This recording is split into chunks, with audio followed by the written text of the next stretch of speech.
Hello learners and welcome back to Pankaj की कक्षा। आप सभी का स्वागत है मेरी कक्षा में। कल जो मैंने आप लोग का रिवीजन सीरीज जो शुरू किया था उसमें बहुत अच्छा रिस्पॉन्स आया है, जिसके कारण मैंने आप लोग का ये जो बिजनेस इकोनॉमिक्स का जो पार्ट 2 है वो मैं आप लोग के साथ आज शेयर करने वाला हूँ। जैसे कि मैंने देखा है, जैसे हम लोग इकोनॉमिक्स पढ़ रहे हैं, बिजनेस इकोनॉमिक्स पढ़ रहे हैं, ठीक है, जिसका नाम और एक है कि मैनेजरियल इकोनॉमिक्स। तो जैसे मैंने देखा है कि इकोनॉमिक सब्जेक्ट का बहुत डिमांड है, तो उस डिमांड को मीट करने के लिए मैं आप लोग को सप्लाई करने वाला हूँ। सप्लाई कोई सामान का नहीं बट एडुकेशन का, ठीक है। तो कल हम लोग ने बिजनेस इकोनॉमिक्स में आप लोग का जो सिलेबस था उसको टारगेट करके बहुत सारे चीज़ें हम लोग ने पढ़ी है, ठीक है। तो आज हम लोग देखेंगे कि क्या क्या बाकी रह गया है, उसके अकॉर्डिंगली हम लोग आगे बढ़ेंगे, ठीक है। आज हम लोग यूनिट 1 को कंप्लीट करेंगे, ठीक है। तो कल जैसे कि हम लोग ने देख सकते हो आप लोग कि मीनिंग, हम लोग ने मीनिंग वगैरह ऑलरेडी पढ़ लिया है, ठीक है। मीनिंग जो था, फिर डेफिनेशंस, कैरेक्टरिस्टिक्स, ठीक है। आज हम लोग स्कोप जो है, फिर यूजेस, फिर ऑब्जेक्टिव्स, ठीक है, फिर business ethics in economic performance, ये इतना कुछ खास है नहीं बट फिर भी थोड़ा सा देखेंगे हम लोग। फिर micro and macro economic concepts, ठीक है। तो आगे बढ़ते हैं, ठीक है। ये हम लोग ऑलरेडी कल बोल दिया है मैंने कि ये आप लोग का जितने भी यूनिवर्सिटीज़ है ये बहुत इंपॉर्टेंट है, ये टॉपिक ये ऑलरेडी हम लोगों ने कल पढ़ा है, तो ये सब देखने की ज़रूरत नहीं है। जिन्होंने नहीं देखा है वो वीडियो, मैं इस वीडियो के डिस्क्रिप्शन में उसका पार्ट दे दूंगा, ठीक है, उसका लिंक दे दूंगा। और मैंने चैनल पे ऑलरेडी एक प्लेलिस्ट बनाया हुआ है रिवीजन सीरीज बोल के, तो आप लोग उसको भी फॉलो कर सकते हैं। अगर आप लोग गुवाहाटी यूनिवर्सिटी के अंदर पढ़ रहे हैं और आप लोग बीकॉम सेकेंड सेमेस्टर के स्टूडेंट्स हैं, तो आप लोगों को ये जो सीरीज़ है वो 110 टाइम्स, मैं बोल रहा हूँ 110 टाइम्स बोल रहा हूँ कि आप लोग को देख के जाना ही जाना है, ठीक है। क्योंकि यहाँ से क्वेश्चंस आना ही आना है, क्योंकि मैं पूरा सिलेबस बेस्ड आप लोग को वीडियोस दे रहा हूँ, तो आप लोग को ये पढ़ के जाना ही पड़ेगा, ठीक है। और नोट्स बनाने का भी कोई प्रॉब्लम नहीं है, मैंने आप लोग के लिए ऑलरेडी टेलीग्राम पे नोट्स भी दे दिया, ठीक है। मैं आप लोग को बस स्पून फीडिंग करवा रहा हूँ, ठीक है। आप लोग को बस क्या करना है, वीडियो देखना है, समझना है, फिर नोट्स को एक बार बस रिकॉल करना है, ठीक है। तो आप लोग के लिए ईजिली क्या होगा, आप लोग अच्छा स्कोर कर पाएंगे आप लोग के आने वाले जो बीकॉम सेकेंड सेमेस्टर का एग्जाम है, ठीक है। तो ये ऑलरेडी कल हम लोग ने पढ़ा है, ठीक है। जैसे ये पार्ट 1 ऑलरेडी हम लोग ने कंप्लीट कर दिया। आज हम लोग पढ़ेंगे कि आप लोग का इंपॉर्टेंस क्या है, ऑब्जेक्टिव्स क्या है, मीनिंग इन माइक्रो, मतलब meaning of micro and macro economics, फिर डिफरेंसेस, ठीक है। तो शुरू करते हैं, ठीक है। तो आज जो है हम लोग इंपॉर्टेंस ऑफ बिजनेस इकोनॉमिक्स पढ़ेंगे। पहला इंपॉर्टेंस क्या है, अगर क्वेश्चन में आए कि what are the 5 importance of business economics, तब भी आंसर सेम है। और what are the scope of business economics, तो दोनों ही आंसर सेम है। आप लोगों को कंफ्यूज नहीं होना है, ठीक है। तो देखो ये क्या है, पहला है डिमांड एनालिसिस एंड फोरकास्टिंग, फिर नेक्स्ट क्या है, प्रोडक्शन एंड कॉस्ट एनालिसिस, ठीक है, प्राइसिंग डिसीजंस एंड पॉलिसीज, ठीक है, कैपिटल मैनेजमेंट, फिर नेक्स्ट क्या है, लास्ट जो की है प्रॉफिट मैनेजमेंट, ठीक है। इतना कंफ्यूज नहीं होना है, टर्म देख के कंफ्यूज नहीं होना है, मैं समझाऊंगा, ठीक है। एक एक करके लेते हैं। पहला है डिमांड एनालिसिस एंड फोरकास्टिंग, ठीक है। ये समझाने के पहले मैं एक चीज बोल देता हूं कि कल मैंने क्या बोला था कि बिजनेस इकोनॉमिक्स का मतलब होता है इकोनॉमिक्स के थ्योरी को अपने बिजनेस में अप्लाई करना, सो दैट हम लोग डिसीजन मेकिंग ले पाए। डिसीजन मेकिंग रिलेटेड व्हाट, जैसे डिमांड हो गया, सप्लाई होगा, ठीक है, ये सब का डिसीजंस ले पाए, सो दैट हम लोग क्या कर पाए कि अच्छे से अच्छा प्रॉफिट अर्न कर पाए, right. The use of economics in business, ठीक है, and the applications resulting in which what, जब प्रॉफिट आता है then it means business economics, ठीक है। मैंने ऑलरेडी कल समझाया है, तो इसमें इतना कंफ्यूज नहीं होना है, ठीक है। आप लोग ये जो कल मैंने समझाया था आप लोग का यहाँ पे देख सकते हो, 1 सेकेंड। ये जो मैंने बोला था, देखो यही था, business economics refers to the application of economics theory and tools in analysis of business decision making to examine how an organisation can achieve its objective most effectively. और बिजनेस का एक ही ऑब्जेक्टिव होता है, मेन मोटिव क्या होता है, profit earn करना, right. तो ये तो ऑलरेडी हम लोग ने समझ लिया है, ठीक है। अभी आज हम लोग पढ़ने वाले हैं कि इंपॉर्टेंस क्या होता है, ठीक है। पहला पॉइंट है डिमांड एनालिसिस एंड फोरकास्टिंग।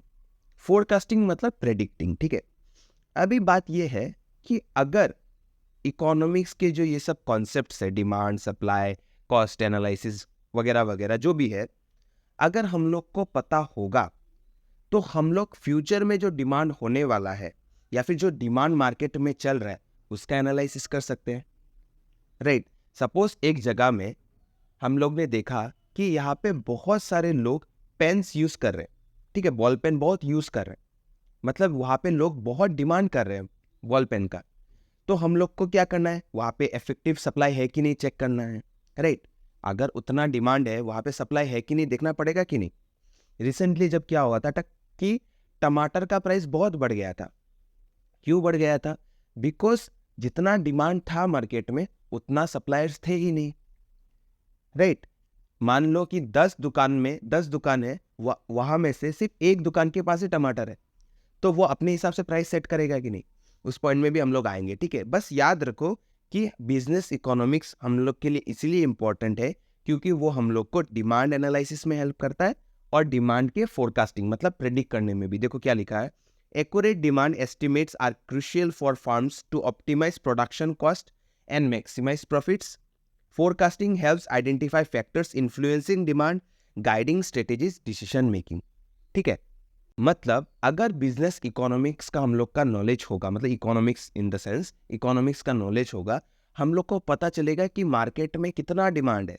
अगर डिमांड का पता चला तो हम लोग उसके हिसाब से क्या कर सकते हैं, अपना प्रोडक्शन कर सकते हैं। जैसे क्या हुआ था कोरोना के टाइम में, मास्क जो था, हम लोग जो मास्क लगा रहे थे मुंह पे बचने के लिए, उसका डिमांड बहुत बढ़ गया था, ठीक है। कोरोना के पहले था क्या, किसी ने मास्क बनाया था क्या? नहीं बनाया था, राइट। बट उस सिचुएशन में मार्केट में डिमांड आया, फिर देखो उस डिमांड को मीट करने के लिए पूमा जैसा ब्रांड, पूमा जब जो सिर्फ जूता या फिर कपड़ा जो चीज़ बनाता था वो भी मास्क बनाने लग गया, बिकॉज मार्केट में इतना ज़्यादा डिमांड था, उसको मीट करने के लिए उन लोग को करना ही पड़ता, ठीक है। तो ये याद रखना, पहला पॉइंट है demand analysis and forecasting. Next point पे आते हैं, production and cost analysis. Same, हम लोग को कितना प्रोडक्शन करना है, हमारे बिजनेस में जो हम लोग प्रोडक्शन कर रहे हैं, कोई भी प्रोडक्ट हमारे बिजनेस में जो हम लोग प्रोडक्शन कर रहे हैं कोई भी सामान का, ठीक है। अगर हम लोग फार्मर है, हम लोग अगर टमाटर का खेती करते हैं तो हम लोग को कितना प्रोडक्शन करना चाहिए, फिर उसका कॉस्ट कितना होना चाहिए, कॉस्ट एनालिसिस कितना होना चाहिए, वो भी हम लोग को बिजनेस इकोनॉमिक्स बताता है। इसीलिए वो एक इम्पॉर्टेंट चीज़ है हमारे लिए। समझ गए? ठीक है, ये 2 पॉइंट क्लियर हो गया। आगे बढ़ते हैं। जो थोड़ा देर पहले मैंने बोला कि क्या था कि हमारा जो प्रोडक्ट है हम लोग उसका प्राइस कितना रखें। अगर मार्केट में 10 दुकानों में वो सामान मिलता है, ठीक है, और हर कोई 9 रुपये में बेच रहा है, तुम अगर 10 रुपये में बेचोगे फायदा होगा क्या? कोई आएगा ही नहीं तुम्हारी दुकान में, राइट। लेकिन अगर सब लोग 9 रुपये में बेच रहे हैं और तुम ट्राई करो कि अपना कॉस्ट ऑफ प्रोडक्शन को कमा के, ठीक है, उसको 8 रुपये में लेके आ जाओ, तो तुम्हारे दुकान में कस्टमर्स होंगे कि नहीं? एग्जैक्टली होंगे। सिमिलरली अगर मार्केट में कोई सप्लायर ही नहीं है वो प्रोडक्ट का, तो तुम क्या करोगे? स्ट्रक्चर बोल के भी यूनिट 3 में हम लोग पढ़ेंगे।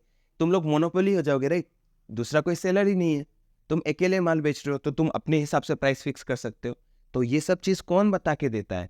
बिजनेस इकोनॉमिक्स बता के देता है। अभी समझे? ठीक है। नेक्स्ट पॉइंट क्या है, देखो, कैपिटल मैनेजमेंट। कैपिटल मैनेजमेंट क्या है, देखो, in business economics capital management focuses on planning and controlling investment in assets like machinery and buildings requiring top level decision making due to their significant impact. इतना in depth नहीं जाना है, just याद रखो क्या लिखना है तुम लोग को कि बिजनेस इकोनॉमिक्स हमारे कैपिटल मैनेजमेंट में, in the sense capital management में, क्योंकि हम लोग को अपने मशीनरी में, ठीक है, हमारे बिजनेस में जितना मशीनरीज है वहाँ पे कितना इन्वेस्ट करना चाहिए, ये सामान बनाने के लिए हम लोग को मशीन लाना चाहिए भी या नहीं, वो भी देखना पड़ेगा।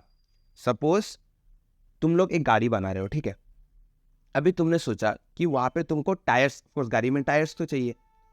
तुमने अगर टायर बनाने के लिए मशीन तो चाहिए होगा ना, हाथ से तो सिलोगे नहीं टायर को, तो ऑफकोर्स तुमको एक मशीन लाना पड़ेगा। वो मशीन ला के उसके लिए और एक एम्प्लॉइज या फिर वर्कर्स को रख के तुमने टायर बनाया, तो उस टायर का कॉस्ट मान के चलो कि 6,000 आया, अप्रोक्स बोलो, ठीक है, एक लमसम बोला 6,000 आया। लेकिन वही टायर अगर तुम लोग बाहर से किसी दुकान से ले आओगे, मतलब किसी कंपनी से ले आओगे, आउटसोर्स कर दोगे, तो तुमको 5,000 में मिल रहा है। ऑफकोर्स 5,000 में बाहर से ले लेना फायदेमंद है कि नहीं? तो ये सब चीज़ें तुमको कौन बताएगा? ऑफ कोर्स तुमको बताएगा बिजनेस इकोनॉमिक्स, क्योंकि बिजनेस इकोनॉमिक्स मार्केट में क्या चल रहा है, क्या नहीं, मार्केट में क्या चल रहा है, तुमको कितना कैपिटल किस चीज़ पे इन्वेस्ट करना चाहिए, कितना मैनेज करना चाहिए, वो सब चीज़ बिजनेस इकोनॉमिक्स तुमको बताता है। ठीक है, ये चारों पॉइंट क्लियर हो गया। आगे बढ़ते हैं। नेक्स्ट है तुम्हारा प्रॉफिट मैनेजमेंट। ठीक है, देखो इसमें क्या लिखा है, business economics addresses profit management as essential for firms involving effective planning and measurement to optimise revenue and cost structure thereby maximising profitability. मतलब बिजनेस इकोनॉमिक्स तुम्हारे प्रॉफिट मैनेजमेंट में भी हेल्प करता है। अगर ये टर्म तुम लोग को थोड़ा कंफ्यूजिंग लग रहा है तो तुम लोग क्या कर सकते हो, तुम लोग को मैंने ऑलरेडी टेलीग्राम पे इसका डिटेल नोट्स दिया है। आगे का जो जो टॉपिक्स है मैं तुम लोग को नोट से ही पढ़ाऊंगा, तो वो सब भी तुम लोग देख लेना। ठीक है, प्रॉफिट मैनेजमेंट मतलब बिजनेस इकोनॉमिक्स हम लोग के प्रॉफिट मैनेजमेंट में इसलिए हेल्प करता है, हम लोग को कौन से प्रोडक्ट से कितना प्रॉफिट हो रहा है वो सब भी हम लोग को देखना पड़ेगा। अगर 2 प्रोडक्ट्स है, ठीक है, 2 प्रोडक्ट्स है, इस प्रोडक्ट में मान के चलो तुमको 1 करोड़ का प्रॉफिट हो रहा है, उस प्रोडक्ट में तुम्हारा क्या हो रहा है कि मान के चलो कि तुमको 2 करोड़ का प्रॉफिट हो रहा है, तो सीधा सीधा दिखाई दे रहा है कि तुमको 2 करोड़ का प्रॉफिट हो रहा है, वो करना चाहिए। लेकिन वो 2 करोड़ का प्रोडक्ट जो तुम लोग को प्रॉफिट हो रहा है उसमें बहुत सारे रिस्क है। ठीक है, बिजनेस डूब जाने का प्रॉब्लम है, बिजनेस फ्यूचर में जाके बंद हो सकता है, आर्टिफिशियल इंटेलिजेंस उसको रिप्लेस कर सकता है, तो वो बिजनेस जिसमें ज़्यादा प्रॉफिट है फिर भी हम लोग उसको नहीं करेंगे ना, बिकॉज फ्यूचर में बहुत सारे रिस्क इन्वॉल्व है, राइट, अनसर्टेनिटीज बहुत है। तो ये कौन बता के देता है, ये सब चीज़ हम लोग को बिजनेस के जो कॉन्सेप्ट्स हैं, बिजनेस इकोनॉमिक्स के जो कॉन्सेप्ट्स है वो बता के देता है। इसीलिए ये जो हम लोग ने 5 पॉइंट पढ़ा है ये इम्पॉर्टेंट होता है। ठीक है, आई होप मैंने जितना मुझे पता है उतना मैं बता पाया हूँ तुम लोग को। ठीक है, अगर तुम लोग को समझ में आ रहा है तो थोड़ा सा सपोर्ट तुम लोग कमेंट सेक्शन में भी देना कि सर समझ में आया है। ठीक है, तो मुझे भी थोड़ा सा अच्छा लगेगा, क्योंकि मैं जितना चाह रहा हूँ कि तुम लोग के लिए करूँ उतना तुम लोग के साइड से भी आना पड़ेगा, so that I can do better. ठीक है, आगे क्या है, आगे हम लोग का नेक्स्ट टॉपिक है तुम लोग का ऑब्जेक्टिव्स ऑफ बिजनेस इकोनॉमिक्स। ठीक है, ये मैंने 3 ही पॉइंट दिया है, क्यों दिया मैं बताता हूँ, क्योंकि बिजनेस इकोनॉमिक्स का ना ये मेनली 3 ही ऑब्जेक्टिव होता है। ठीक है, बिजनेस इकोनॉमिक्स करने का 3 ही उद्देश्य होता है। पहला है सेल्स मैक्सिमाइजेशन, सेल्स को बढ़ाना। ठीक है, सेकंड है प्रॉफिट मैक्सिमाइजेशन, प्रॉफिट को बढ़ाना। फिर थर्ड पॉइंट है यूटिलिटी मैक्सिमाइजेशन। ठीक है, ये तीनों चीज मैं अभी एक्सप्लेन करूंगा, तुम लोग चिंता मत करो। पहला चीज है सेल्स मैक्सिमाइजेशन। ठीक है, ठीक है, यहाँ पे थोड़ा सा शफल हो गया है, कोई चिंता करने की बात नहीं है। सुनो, एक बिजनेस का, ठीक है, मेन गोल होता है कि प्रॉफिट अर्न करना। ठीक है, बट बात है कि सिर्फ प्रॉफिट अर्न करने से होगा क्या, मतलब एक चीज है, ठीक है, मैं और एक एग्जांपल से बोलता हूं कि एक कंपनी है, उसका सेल्स बहुत ज्यादा है। ठीक है, मान के चलो कि 100 रुपए का प्रोडक्ट है। ठीक है, 100 रुपए का प्रोडक्ट है, वो 101 रुपये में मान के चलो कि 10 प्रोडक्ट बेच रहे हैं। ठीक है, 101 रुपये में 10 प्रोडक्ट बेच रहे हैं, मतलब 1 रुपये का प्रॉफिट, तो 10 प्रोडक्ट बेच रहे हैं तो 10 रुपये का प्रॉफिट। ठीक है, वहां पे और एक कंपनी है जो एक ही प्रोडक्ट बेच रहा है, 100 रुपये का प्रोडक्ट 120 में बेच रहा है। तो अगर देखने जाए, एक कंपनी का सेल्स बहुत ज्यादा है, 10 प्रोडक्ट है, लेकिन एक कंपनी का प्रॉफिट बहुत ज्यादा है, क्योंकि वो एक ही प्रोडक्ट को 20 रुपए का प्रॉफिट कर रहे हैं। बिजनेस जो होता है, बिजनेस इकोनॉमिक्स जो होता है, वो ट्राई करता है कि एक बिजनेस का प्रॉफिट भी मैक्सिमाइजेशन हो, प्रॉफिट भी बढ़ते रहे और साथ ही साथ उसका सेल्स भी बढ़ते रहे। ठीक है, लेकिन हमारे मैनेजमेंट में ना क्या होता है कि अगर सेल्स बढ़ता है तो ऑटोमेटिकली प्रॉफिट बढ़ ही जाएगा ना।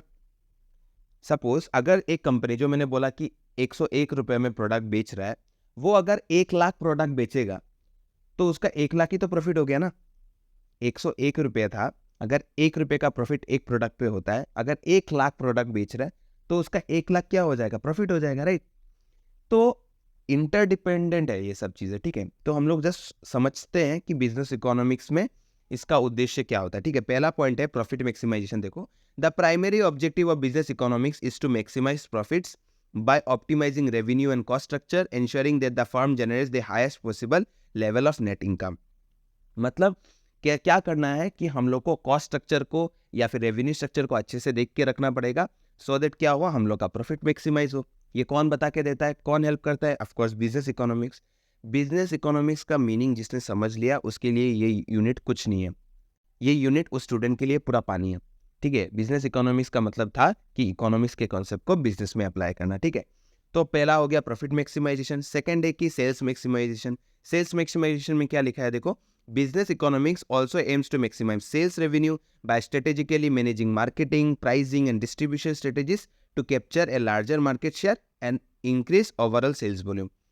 बिजनेस इकोनॉमिक्स क्या करता है, हमारे सेल्स को बढ़ाने में हेल्प करता है सो दैट हम लोग ज़्यादा से ज़्यादा मार्केट पे रीच कर पाए। रीच मतलब ज़्यादा से ज़्यादा मार्केट में हम लोग कैप्चर कर पाए। ठीक है, थर्ड पॉइंट है बिजनेस इकोनॉमिक्स ये तो करता ही है, प्रॉफिट मैक्सिमाइजेशन में भी हम लोग का एक गोल होता है, साथ ही साथ हम लोग का सेल्स मैक्सिमाइजेशन का गोल होता है। थर्ड पॉइंट है यूटिलिटी मैक्सिमाइजेशन। यूटिलिटी का मतलब क्या है, सपोज एग्जांपल में बोलता हूँ कि सपोज तुम लोग को बहुत प्यास लगा है। ठीक है, तुम लोग ने पहला ग्लास पानी का पिया। ठीक है, तुम लोग को मान के चलो जो सेटिस्फेक्शन लेवल है, ठीक है, ऐसे तो हम लोग काउंट नहीं कर सकते, बट हम लोग सपोज एक ग्लास पानी पिया तो हम लोग को सपोज मान के चलो 100 यूटिल्स सेटिस्फेक्शन मिला। यूटिलिटी को सेटिस्फेक्शन के साथ लिंक करो कि एक ग्लास पानी पिया तो तुमको 100 यूटिल्स का सेटिस्फेक्शन मिला। ठीक है, तुमको बहुत प्यास लगा था, तुमने फिर से और एक ग्लास पानी पिया तो तुमको मान के चलो फिर से 100 यूटिल्स का सेटिस्फेक्शन मिला। 2 ग्लास पानी पीने के बाद तुम लोग पूरा क्या हो कि तुमको बहुत सेटिस्फाइड हो गया। ठीक है, फुल्ली सेटिस्फाइड। तुमको क्या हुआ, तुमने फिर से तीन नंबर ग्लास पानी पिया, तुम्हारा सेटिस्फेक्शन घट जाएगा। तो तुमने क्या किया, 100 यूटिल्स के जगह में तुमने क्या किया, तुमने उसको 60 यूटिल्स दिया। फिर तुमने फिर से 4 नंबर ग्लास पिया, फिर और कम गया, 40 हो गया। फिर तुमने और एक ग्लास पानी पिया, तुम्हारा 20 यूटिल्स हो गया। उसके बाद तुमने फिर से पानी पिया तो नेगेटिव चला जाएगा। क्योंकि एक इंसान का क्या होता है, एक ही चीज खा जाने के बाद खाते खाते खाते खाते एक ही टाइम में अगर खाओगे तो सेटिस्फेक्शन धीरे धीरे घटता रहता है। ठीक है, ये हम लोग घर में भी जब खाना खाते हैं, देखना एक आइटम बहुत अच्छा लगा है, एक टाइम के बाद खा नहीं पाओगे ना। एट द एंड हम लोग ह्यूमन से, राइट, हम लोग का सेटिस्फेक्शन धीरे धीरे घटता रहता है। वही चीज़ है यहाँ पे, मैंने इसलिए ये क्यों बोला है, हम लोग आगे पढ़ेंगे लॉ ऑफ मार्जिनल यूटिलिटी, ये सब यूनिट 2 या 3 में है, ये सब पढ़ेंगे। अभी बस याद रखो कि हमारा जो बिजनेस इकोनॉमिक्स है वो हम लोग को कस्टमर्स के यूटिलिटी को मैक्सिमाइज करने में हेल्प करता है, मतलब कस्टमर के सेटिस्फेक्शन को मैक्सिमाइज करने में। कैसे, अगर हम लोग को पता है कि कस्टमर का नीड क्या है, कस्टमर का डिमांड क्या है, कस्टमर को कौन से प्राइस में सामान चाहिए, जो बिजनेस इकोनॉमिक्स हम लोग को बता के दे देता है। ठीक है, तो अगर हम लोग एक बिजनेस उस हिसाब से अपना प्रोडक्ट को बनाए तो ऑफकोर्स यूटिलिटी मैक्सिमाइजेशन होगा कि नहीं। तुम लोग बोल रहे हैं हाँ सर ये तो करेक्ट बात है, अगर मुझे पहले से ही पता है कि जो कस्टमर्स मेरे दुकान में आ रहा है उसको क्या चाहिए, तो मैं अगर उस हिसाब से उसको प्रोडक्ट दूंगा तो ऑफकोर्स वो खुश हो जाएगा, सेटिस्फाइड रहेगा। तो मेरा यूटिलिटी, जो मेरा गोल है उसको सेटिस्फाइड करना, यूटिलिटी को मैक्सिमाइज करना, वो ऑफकोर्स फुल हो जाएगा। यही होता है। देखो लिखा क्या है, another objective of business economics is to maximize utility, focusing on meeting customer preferences and maximizing customer satisfaction through product development, quality enhancement and efficient allocation of resources. यही तो मैंने बोला था, राइट? यही है तुम लोग का ऑब्जेक्टिव्स ऑफ बिजनेस इकोनॉमिक्स। ठीक है, अभी हम लोग क्या करते हैं, हम लोग अपने नोट्स पे आते हैं। ठीक है, ये नोट ऑलरेडी मैंने टेलीग्राम चैनल पंकज की कक्षा पे दे दिया है, तुम लोग वहाँ से भी देख सकते हो। ठीक है, यहाँ पे मैंने ऑलरेडी तुम लोग को नोट्स, प्रॉपर नोट्स दिया है। देखो ये क्वेश्चन जो है ऐसे भी आ सकता है, what are the uses oblique implications oblique importance. ठीक है, तो ये जो इम्पोर्टेंस जो हम लोग ने स्कोप में पढ़ा था वो पॉइंट भी लिख सकते हो। ठीक है, यहाँ पे मैंने बहुत छोटा करके दिया है, तुम लोग को आसानी हो। ठीक है, जैसे देखो रिस्क मैनेजमेंट, बिजनेस इकोनॉमिक्स हम लोग के रिस्क मैनेजमेंट में भी हेल्प करता है, पॉलिसी इवैल्यूएशन और डिसीजन मेकिंग में करता है। ठीक है, ये सब चीज़ें हैं। अभी ये जो क्वेश्चन है ना, what are the business ethics that affects the business firm, ये तुम लोग थोड़ा सा खुद से पढ़ लेना। ठीक है, क्योंकि ये मुझे जो लगा है ये सिलेबस में ना ओमिट हुआ है शायद, क्योंकि बहुत जगह पे जब मैंने देखा है जीयू के सिलेबस में, ये कुछ कुछ बुक्स में दिया है ऑथर्स ने और कुछ कुछ बुक्स में नहीं दिया है। ठीक है, ये तुम लोग ऊपर ऊपर एक बार पढ़ लेना, इतना इंपॉर्टेंट नहीं है। अभी हम लोग आते हैं हमारे नेक्स्ट टॉपिक पे, जो कि है write down the meaning of micro economics. ठीक है, मतलब माइक्रो इकोनॉमिक्स क्या होता है और साथ ही साथ हम लोग का मैक्रो इकोनॉमिक्स क्या होता है। ठीक है, ये समझने के पहले थोड़ा सा हम लोग क्या करते हैं, पहले पीपीटी में जाते हैं तो थोड़ा सा समझ के फिर से यहाँ पे वापस आएंगे। ठीक है, क्या होता है मैक्रो इकोनॉमिक्स क्या होता है। ठीक है, सिंपल एग्जांपल से समझेंगे, इतना इन डेप्थ हम लोग को डेफिनेशन नहीं चाहिए, हम लोग ने नोट्स ऑलरेडी दिया है।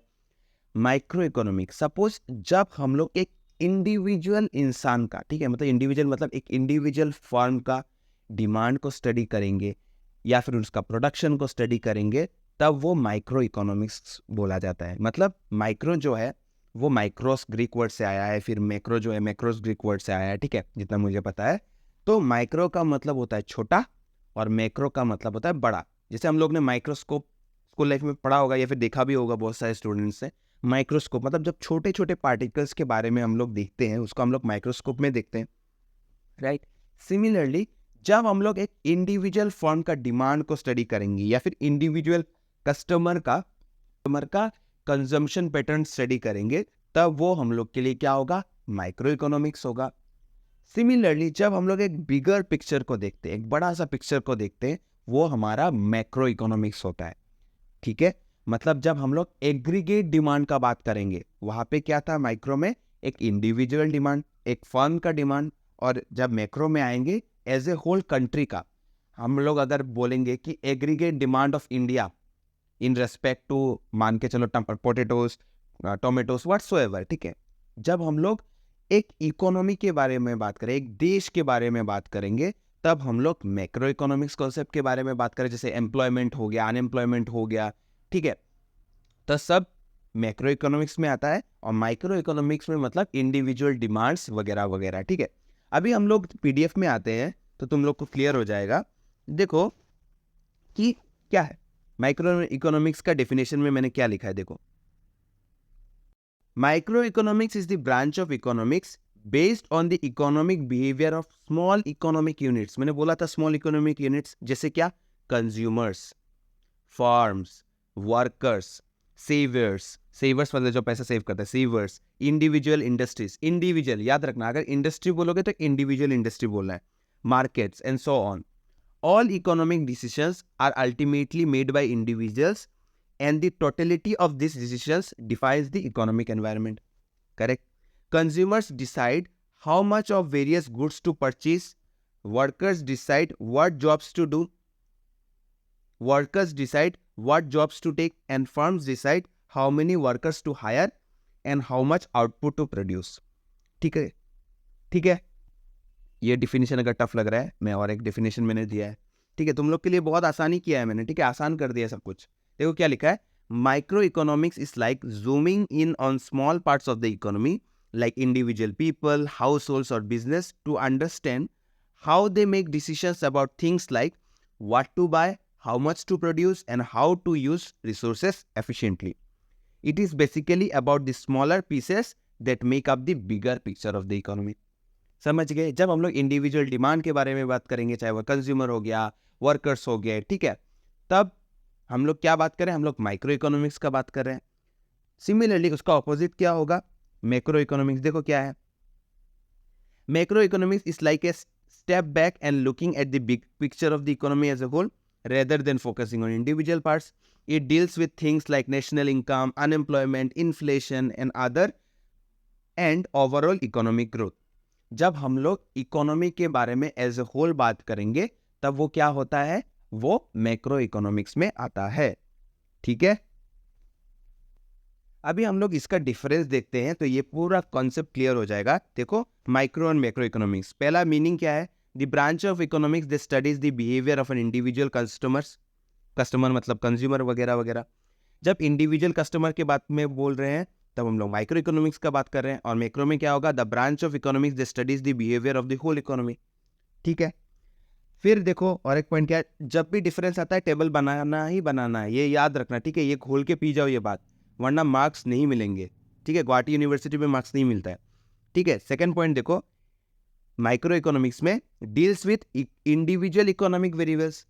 मैंने यही बोला था माइक्रो में क्या लिखना है, इंडिविजुअल इकोनॉमिक वेरिएबल्स, और मैक्रो में क्या होगा, एग्रीगेट मतलब टोटल पूरा इकोनॉमी का, ठीक है। फिर थर्ड पॉइंट क्या है, देखो अप्लाइड टू ऑपरेशनल और इंटरनल इश्यूज। ऑफ कोर्स जब हम लोग छोटा चीज का बात कर रहे हैं तो हम लोग इंटरनल इश्यूज का बात करेंगे, राइट, जिसको कंट्रोल किया जा सकता है। बट जब हम लोग मैक्रो कॉन्सेप्ट का बात करेंगे तब क्या होगा, एनवायरमेंट एंड एक्सटर्नल इश्यूज, जो एक बड़ा पिक्चर होता है। Is that clear? Micro economics, ये तो पूरा पानी वाला पॉइंट है, टूल्स में क्या होगा, डिमांड एंड सप्लाई, उसमें भी क्या होगा, डिमांड एंड सप्लाई रहेगा, लेकिन क्या आ जाएगा आगे, aggregate demand and aggregate supply, मतलब टोटल। ठीक है, लास्ट पॉइंट क्या है देखो, एजम्पशन। एजम्पशन क्या होगा, माइक्रो वाला एज्यूम करेगा कि मैक्रो सब कांस्टेंट है, और मैक्रो वाला क्या बोलेगा कि माइक्रो वाला सब कांस्टेंट है। देखो यही होगा, it assumes that all macro economic variables are constant, और मैक्रो में क्या है, it assumes that all micro economic variables are constant. ठीक है, तो यहाँ पे हम लोग का यूनिट 1 जो हम लोग का रिवीजन सीरीज है बिजनेस इकोनॉमिक्स का बीकॉम सेकेंड सेमेस्टर का, यहाँ पे खत्म हो जाता है यूनिट 1। मैं यूनिट 2 लाऊंगा, उसके पहले मैं बाकी सब्जेक्ट्स को भी टारगेट करूंगा। तो आप लोग थोड़ा सा सपोर्ट कीजिए, आप लोग अपने फ्रेंड्स जो है बाकी कॉलेजेस में जो है, ठीक है, उनको शेयर कीजिए कोई भी कॉर्नर्स में अगर ये टॉपिक है, सो दैट हम लोग शेयरिंग इज केयरिंग जो कॉन्सेप्ट है उसको अप्लाई कर पाए, एंड सो दैट हर कोई बेनिफिटेड हो। ठीक है, मेरा तबीयत भी ठीक नहीं है, ठीक है, बहुत सारे एक्सटर्नल वेरिएबल्स भी हैं, लेकिन I am trying my best for you all, and I hope that you will also support to me. ठीक है, तो आज का वीडियो यहीं पर रखते हैं, एंड आशा करता हूँ आप लोग को समझ में आया होगा। अगर समझ में आया है तो लाइक शेयर एंड सब्सक्राइब कीजिए, और कमेंट सेक्शन में कुछ ना कुछ एक पॉजिटिव एफर्मेशन लिख के ही जाइए।